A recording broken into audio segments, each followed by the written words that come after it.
growing up on the countryside, I mean, there wasn't that much awareness to difference, and there was basically like one way, and if you did not follow that way of looks and act and as a boy or whatever, then you know I was instantly an easy target.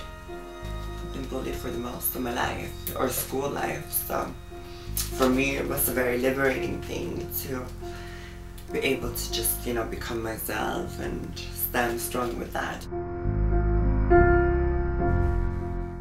I could have, you know, given up, and I feel like as a person you also have a choice. Am I gonna fight or am I gonna give up?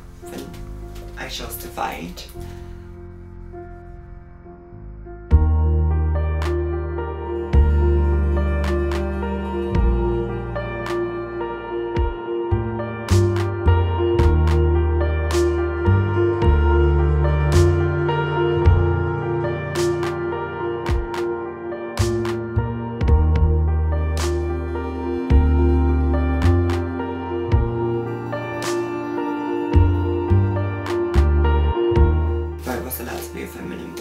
Dress up in dresses and, you know, experience myself instead of getting categorized and labeled. Would I then sit here and gone through all the traumatizing experiences and, you know, procedures on my body that I've done? No, I don't think so. I believe that this dysphoria is something that comes from what we've created in the society to believe in, and